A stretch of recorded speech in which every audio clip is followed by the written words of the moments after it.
Thank you for joining us for another webinar brought to you by some of our great owners who have decided to take some time out of their day and go ahead and share some of their experiences with you. I'm very excited today to have Bill Hartman and Tana Hartman of Home and Office Buddy, who I spent a week with last week. It was phenomenal. I miss being treated like a princess. I miss their wonderful children. It was just a phenomenal experience, and I have now fallen in love with California. Northern California is just absolutely gorgeous.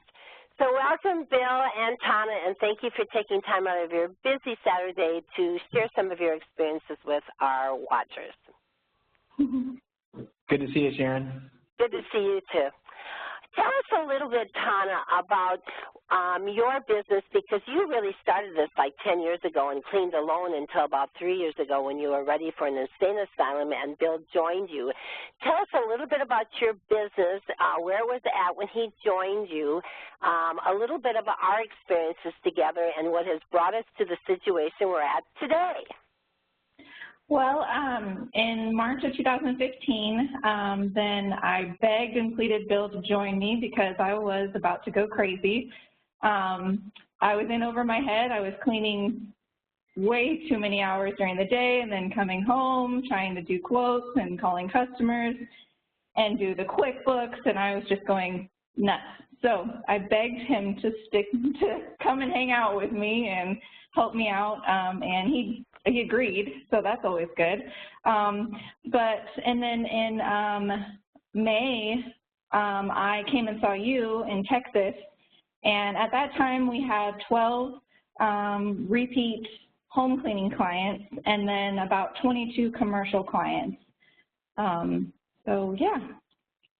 And your revenue was running about $94,000 back then, and that was in May of 2015, by the way, not 2016. So today you are running what, Tana? We have 48 residential cleaning clients and then 55 commercial. And then our revenue is about $480,000 now. Which is amazing. I mean, you all have done so very, very well. Congratulations. Tana came to see me in San Francisco about 6 weeks ago and brought her field manager, Raynell, with her, and then they flew me out to do cross-country training last week, and it was an interesting experience to see it all happen.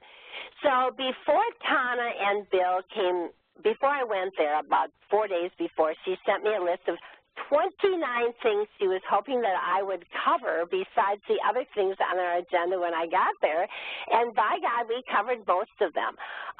I kind of categorized them for our listeners so they can understand what you were trying to put together when I came out there, and some of the typical challenges of people when they go from owners, when they go from stage 2, a solid stage 2 into stage 3, which is where all your processes are in place and you're rocking and rolling. Right now you're still a little bit in the survival mode, but we know you're up and running, so it isn't just existence. You're definitely surviving, but you need to get those pieces in place. So from an owner perspective, they were wondering, how do Bill and I use our time the wisest? How do they organize their time? From a field operations standpoint, they were wondering, like Raynell, the field manager, how does she organize her day? How does she get a lot done? How does she stay on top of people to understand whether or not they're just taking too long or they're just maybe not the right person for the job? How do you track employee evaluations? And really big was, how do you recruit more employees, which is the hot topic of every office I speak to these days, is how do we find enough people? When do I get these 3-people teams going? And how do I get all these one-on-ones done? And when do I add more cars? That was a big part of their question, which, like I said, is in every single office. Then when you're big enough, like Tana and Bill, to have support people, then it's, of course, how do you divide the tasks? Am I doing more than I should be doing? And we've got commercial and residential now, so do we work 24 hours a day, or how do we give commercial the support that they should get without burning the candle at both ends and falling all over one another? What kind of money do we put into the budget, and how do we get our supplies organized now that we're getting people and bigger, and we have people hanging out at the offices all day long, and how do we get this all? It was mostly organizational skills, and then from a financial performance, how do you track what you're making, and if you're not making, how do you make money, and how do you measure the financial performance, and how do we generate more money, and are we leaving money on the table? So they had 29 questions, but like I said, they kind of all rolled up into categories. So the first thing we took a look at, of course, was the owner roles and responsibilities, because they're at the top and they drive it all and shouldn't be doing what they really don't want to be doing, but still have to do part of it. So we made some significant changes right the first day we were there.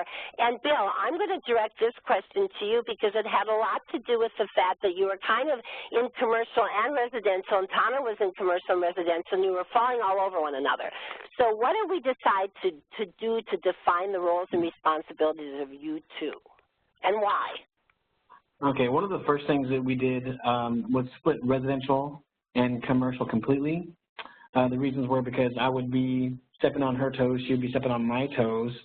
There's really two different ways of cleaning. We are more speed and less of the details, and she's more details and less of the speed.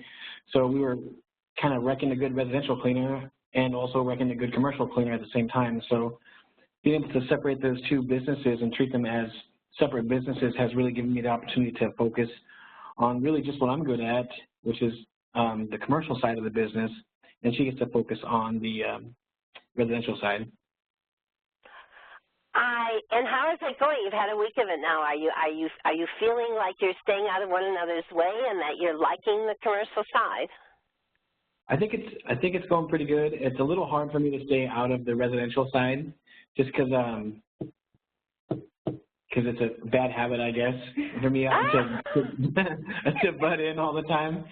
But it's getting a little better. I think by next week we'll probably start running a little smoother and things like that. I tell you what, her margins are a lot better than my side, though, which is kind of disappointing. Well, you need that volume, Bill. So let me ask you this, Bill. Are you still on the residential side because we don't have enough on your job description and you have everything done and you need more to do? No, that's not it. No, I just like to be involved, but I'll get back to my corner. Which brings up a good question. Do you feel like you are in a corner, or do you really think it is a good idea to split the two? No, I really do think it's a good idea. It's just trying to get more set up and familiar with my role, so that way I kind of know how to plan out my days and my weeks. Now I have a lot more time since I don't have to be involved with the residential side. I get to start looking at, what kind of customers can I bring in that's going to make a real big impact to our bottom line and fill the empty spots that we have in our schedules.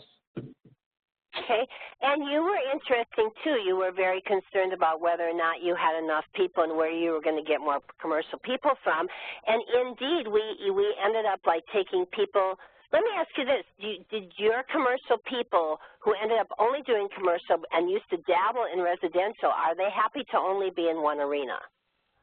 I think so, yeah, because I don't think they like switching from super high detail to super speed, less detail. Switching back and forth from doing, say, a small house to doing a 10 or 15,000 square foot facility is entirely different. So I think it helps them to have that same consistent mindset when they're going to approach their jobs for the day. What about you, Tana? You had people that were going from residential to commercial. How do your people feel about staying in residential? I think that they like it. I think that they like the consistency and the scheduling. They know that they get their weekends off and their evenings off, and we aren't asking them, hey, do you want to work a Saturday? Hey, do you want to work an evening? Things like that. I think that the consistency is going to help. And also, I think the residential team, I think they really do like residential cleaning. So I think that they're going to love sticking to the same thing.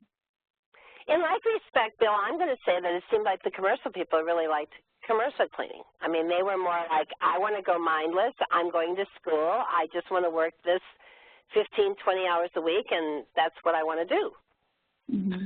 Yeah, totally. They like to just be able to, it kind of helps them, gives them time to just sort things out from usually their busy days, other classes, and they just kind of get in their fixed routine. And nothing really changes that much with our commercial offices. They're essentially the same from week to week. So they're able to just kind of breeze through them after a little while. Good, good. So that was the first major change that we made. We also went to a things to-do list because Bill went out and bought about 7 spiral notebooks, and everybody had a spiral notebook and a pen in their hand, hopefully from that point forward. Tana, do you want to speak to the things to-do list a little bit, and then also to the weekly office staff meetings that we implemented and your one-on-ones? Yeah. I'm sorry, what was the question again? Okay, talk a little bit about the things to do list and how did that help you to organize, and are you using it every day, and how are you using it? How did that change from what you used to do? Okay, well, I used to be Post-it note queen. I think I probably bought them a mansion by now. So I had Post-it notes everywhere in a pile on my desk. And it was so stupid. They would get lost, and and I would have longer lists, on other sheets of paper, and they would get lost and, or pushed to the side, or, I'd have interviews coming in, so I'd have to pile it all up, make it look pretty. And so it wasn't very effective at all. I always felt like I was forgetting something. It's hard for me to sleep at night because I was always, my to-do list was constantly running through my brain.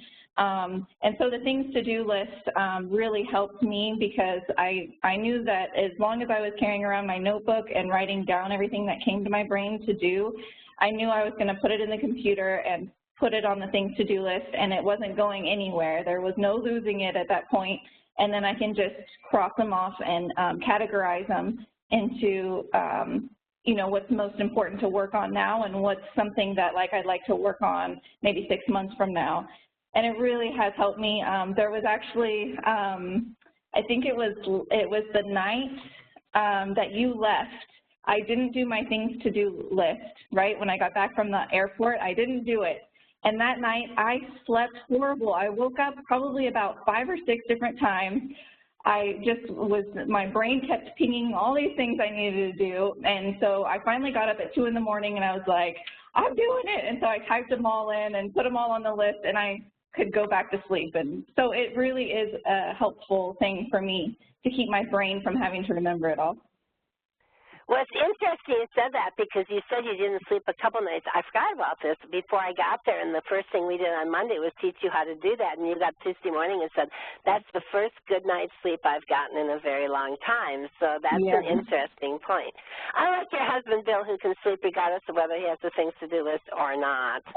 It's a gift. It's a gift. Is it helping you, Bill? Are you feeling more organized, like you're getting less static at the office because you're getting more done? Yeah, I feel like I'm getting a lot more done. And I think just kind of putting it in the night before kind of gives me a plan for the next day. So I just email it to myself so I have the next day's schedule right in hand first thing when I check my email. And then I just pull up everything that I'm planning to do for that day. So it seems to be working pretty good. Then the other concern of Tana's was dogging her people to death and wondering whether or not people were getting things done in the office. So we basically took those job descriptions and split them up by hours and gave to where the talent we felt laid in each one of these people, and we're doing a weekly full staff meeting on Wednesdays where they have to report everything. How did that go? I mean, was it difficult not to talk to them, Tana? And what happened on Wednesday when you had your staff meeting? It was very difficult for me to not ask how many calls they've made or how many clients have signed up or, where's everything at. It was really, really difficult, but I just bit my tongue, kept my mouth closed, And so on Wednesday at the staff meeting, then I saw, what I knew already was, the results of me not pestering them. And they didn't really give me the results that I was looking for. But then I got to meet with them for their one-on-one after that. I think it was later that day or maybe the next morning, and go over, okay, well, these are the things that you're supposed to do, and I expect you to do them and be on track for our goals. And after that, then it was like booking, within those 2 days. So I think it will help, and I think that is going to be the way that I'm going to be able to hold them accountable. and also not have to micromanage and be always asking, well, where are you at? Well, what are you doing? And, you know, what are you working on today? Because that gets exhausting. It is exhausting, and you can't get anything done while you're doing that. So then field operations. Raynell is her field manager, who is actually spending most of her time running out to, as I said, organize people's days. Like if it was make ready, she would tell what person to do what rather than the lead doing that. So we did some serious interviewing and promoted 3 supervisors. Do you want to talk a little bit, Tana, again, we're going to go back to you because you were the positions we did this in. You want to talk a little bit about how they felt about these interviews while they were going through them and what you think it did for the dynamics of your teams? Yeah, so I think how you set it up where they actually had to, like, apply on the job posting, I thought that was really neat because, you know, we basically handed it out to everybody and said, hey, if you're interested, apply. And the ones that were interested applied, and then they went through the interview, and I think they were really nervous about the interview, but they were so excited, and they actually gave us a lot of really good ideas during that interview of maybe some things that we didn't even think about before and ways that they would like to improve that position to where their day runs smoother, which I thought was really, I mean, those were like gold nuggets right there. So I think that they're really excited about it, and I think it's going to definitely change our teams and change Raynell, how she's just ping-ponging around, you know, the field, but now she's a lot more calm and just checking in with them and going out as she needs to instead of all over the place. And that is true. And they were excited. We have Brianna here, who I think just, she was hired about 4 weeks ago, but she is just, or 6 weeks ago, but has come to her own and was so ready to take over this position. Katrina, who is just a sweetheart, who's got a challenge. She's with somebody who's been there 6 years, and Katrina's been there a year. And actually, she's the one that gave us the nugget saying, you know, why do we slow down in homes that don't take us as long? My partner says, let's slow down. And it was like, oh, my gosh, now wait a second here. And her partner was the lead. So they are, without a doubt, buckets of information if we take some time. And then poor Sarah, we talked into it. She's a make-ready gal, but she was so excited when we actually talked her into it. And so it makes, I think, them all come to the level that you're trying to build to, which is a higher level. Another thing we did was make a decision to try and increase the efficiency of your offices, and a big move is going to be bringing people in only 2 times a week rather than every single day. Bill, do you want to talk to that? Sure. I really think that's a good idea because we have such a cluster of people on Mondays and Fridays and Saturdays when we have tons of jobs going. We would lose so much time with people talking and talking and talking and bumping into each other. Our office isn't that big, so when you cram 20 people in there and all the different cars in the parking lot, there's a parking issue, and we lose a ton of time doing that. So I'm sure we're going to save hours and hours and hours and hours a week on efficiency there. And I also think that it helps to give the team the support they need so they really get all of our attention when they come in. Since there's just a handful of them coming in at a time, we could give them that one-on-one attention that they need and touch base with them and get them off and running more efficiently than what we did in the past. And it will be good for your payroll hours as well, correct? That's what I'm most excited about. Yes, because they'll start getting paid when they get to their first job rather than the office, which is good for everybody. And through this, it meant that we want to start jobs earlier on the residential side. There are companies out there like Tana who start jobs at 9, the girls get in at 9, the guys by 9:30 or 10, they're at their first house. I always had 17 houses cleaned by 9 o'clock in the morning. That's a lot of revenue. I mean, that's $2,300 that other companies, you know, are happy if they make that a day. So in order to do that, we have to open up the office earlier in the morning and have somebody covering later at night. Bill, I'm going to circle back to you one more time. Do you want to tell them what we found out about one of your employees or a residential side and crossing over to commercial when we were digging into this, about Jackie and what you what you found out about what she thought about cleaning urinals. Oh, she hated it. That's pretty much what we found out, and I had put her in that position just to kind of take care of a problem for me, and then it really turned to be more of a problem because her attitude at work kind of started going down. She still showed up and everything like that, but I really felt like I kind of took some of her enthusiasm out of her her office part of the job. So. Yeah, when I got there, I thought Jackie was, without a shadow of a doubt, the very worst person there. She had such a scowly face and such a horrible attitude. And when we realized on Thursday, I think it was, why her attitude was the way it was, and I took her out of the urinals, I mean, I think this woman would walk through fire for me now. And it is such a fun office. I want our audience to understand that through all this, people love working there, and when I went around the room and asked people in both commercial and residential why they were there, it was indubitably the owners of this company and what a great place it is to work. But it was Tana, of course, who thought about giving this going away, you've graduated now, necklace to Jackie, and she said she would, now it is clean, folks, she said she wasn't going to take it off all day long. So the fun that they have is, I believe, what makes them as successful as they are, but we still did a lot of tweaking.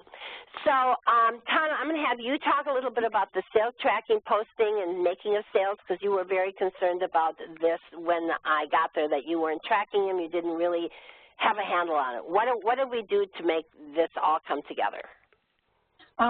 So you helped us create a sales board, so we knew who was coming on as a new ongoing client. We got to set a goal, and so we got to see, like, okay, now how far away are we from that goal, and for each day that was listed, kind of where we're at compared to our goal. And I think that is a very visual way of keeping everybody on point. It's really easy for me to now go into the office and look at that board and know exactly what our client count is, which is really nice. I don't have to ask anybody. I could just look at it. And I think it's going to be a good way for everybody to just kind of know where the business is at that moment. And Bill, how are you incenting your internal people to get into this board? So we offered them cash bonuses at the end of the month if they meet their goals to get a cash bonus. And we didn't put any limits on it too. So if they exceed the goals and they double them, we'll just double their bonus. And so, you know, this is our first month trying it, so we'll see how it goes throughout the course of the month. But it's $200 before they double it, and it's $2 net per week. And I believe after you had your little one-on-one with Brittany, you made your goal this week, correct? Yes. Yep. We did make our goal this week. But before Thursday, there were no sales that happened. Monday, Tuesday, Wednesday, and then Thursday, then she finally made a sale, and then Friday she made 2. So. And did she have something to do with generating those sales, or was she making outbound, or did they come in inbound? Those were outbound. They were past one-time clients and past quotes that she was calling on, both her and Jackie. And so, 3 of them came in and signed up. Well, I am very proud of you all, because that's making it happen and not sitting there and going, oh, the board isn't going to happen. So, and a lot of companies, they have a board up, but they're not driven to make those numbers. They just go, oh, well, the phone didn't ring enough. So you all need to pat yourselves on the back for making those numbers. You can do that every single week. You will be 3 times as big at the end of the year. There's no doubt about it. Very proud of you, and proud of those ladies, too. You tell them that. So the last thing we took a look at was the financial performance, and not as tight as we would have liked to have been. They have a bookkeeper, Kendra, who needs to do a little more detailing on getting the expenses down to not just, hey, we spent $14,000 on supplies, but how much went to towels, and how much went to brooms, and how much went to residential, and how much went to commercial. But, Bill, you're getting a handle on that, and I believe you have a goal of having that rolled out by January. Is that correct? Yep, that's right. So we're just working on breaking out the categories for the income and expenses. And then we're going to have that kicking off the first of January. Okay. Okay. And then the monthly staff meetings will keep your employees always up to date, as well as the monthly supervisor meeting on what's going on. But you added an employee of the month. Tell us about that, Bill, because we have a picture of your employee who won it. And tell us how she was affected by it. Sure. So I really like the idea of recognizing them for the work that they're doing, and also that we had criteria they had to meet to get that employee of the month, so it's not just some random thing that you could win.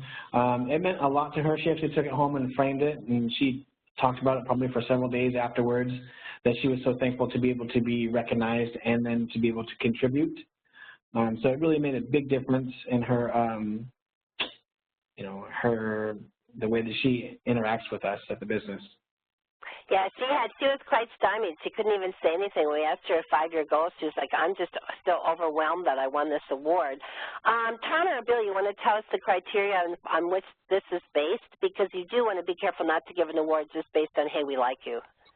Sure. So we based ours on attendance, positive reviews posted by their customers or called in, any compliments. And then we also based it off of the amount of revenue they brought in. And what were the other things? Whether or not they were absent, their efficiency rate, and then helping other teams, like if somebody called in or if a team was running behind and they pitched in to go and help out that team. That's what we were basing it on. Well, and that's an important aspect because it's hard to get people to say, yeah, I'll help. Very hard. Then the last aspect was, of course, in the financial performance is the marketing. Tana, you want to talk a little bit about, we did go to a B&I meeting. You want to talk a little bit about the newsletters and what we're going to do there and what you've got your girls doing to make those numbers? I mean, how'd you get them to make those outbound calls? So the outbound calls, basically we're going through our stacks and stacks of past quotes and one-time cleanings. And then the newsletters are going to help us to just keep in touch. We have about 1,500 email leads, on our past clients and past quotes. And so we're planning on emailing them newsletters so that way then we can keep in touch with them. We can, of course, give them our specials that we're having, news, with our business, maybe our employee of the month picture, things like that, to kind of give them little glimpses of what we're doing in our company and just keeping in touch with them on a regular basis so that way then, they know that we're around and we're here for them when they're ready to book. Which is great. And you have had great success with B&I. When I was there, she had gotten like $67,000 worth of gross revenue year to date, which is phenomenal. Bill has not has good luck because you want to tell us about that and what you intend to do with your networking. Sure. I don't think my group likes me very much. Bill? I'm just kidding. I'm going to focus my group on getting into the Rotary where there's more people that own businesses that actually are more of the decision makers for that type of stuff. I really want to focus on getting some of the larger businesses where we could book multiple hours at a time per visit. So looking at my group, there's just not those types of businesses in there. So I'm really going to be focusing this next year on getting into a Rotary or something like that. I think you're going to be amazed at how both your businesses are going to grow from the Rotary, but I think it's great that you're both willing to split your attentions in two different directions and cover more territory that way. So that is kind of what we did. I mean, it was a big trip. I think we got a lot done. I'm glad we had the chance to go over it because we certainly didn't begin to mention everything we did. I, of course, went out and watched every person clean on the residential side and a little bit on the commercial. I did look at urinals. I'm very proud to say.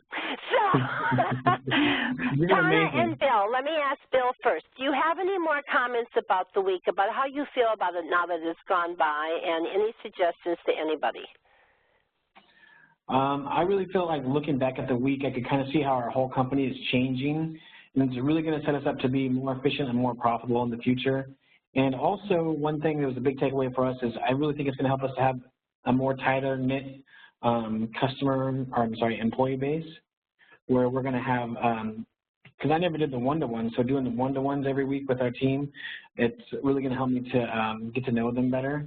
And so I think, 30 days from now, 60 days from now, we're going to be a much stronger and better connected company.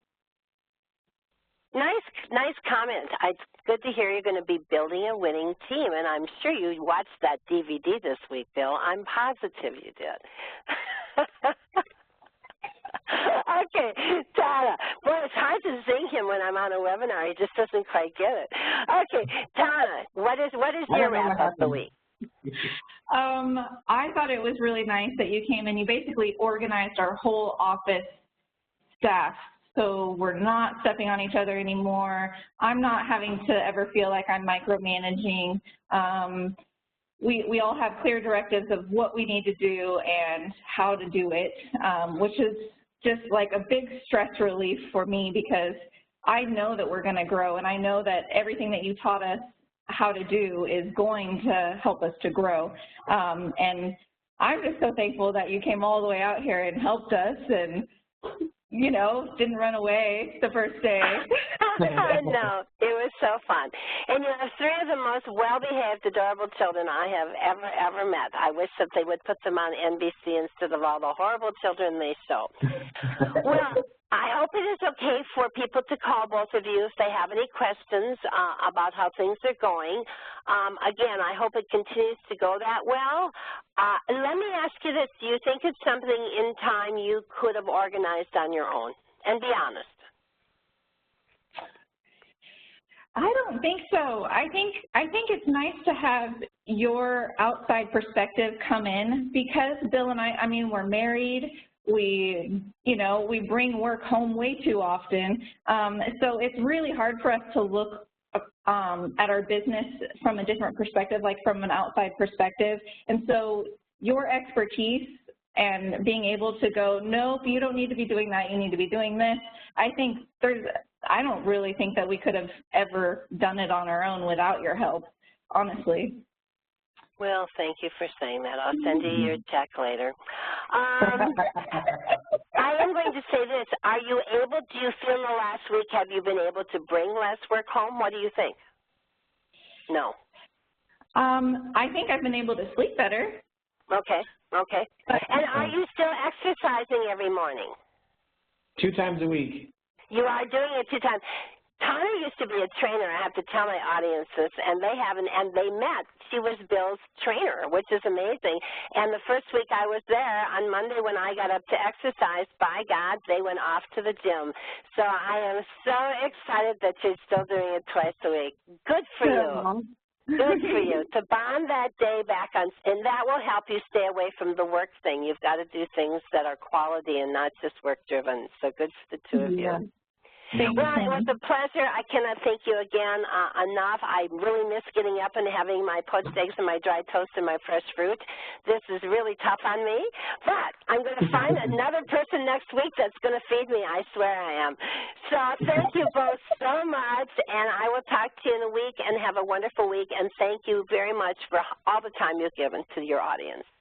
Oh, thank you, Sharon. It's been great. Bye. Bye. Bye.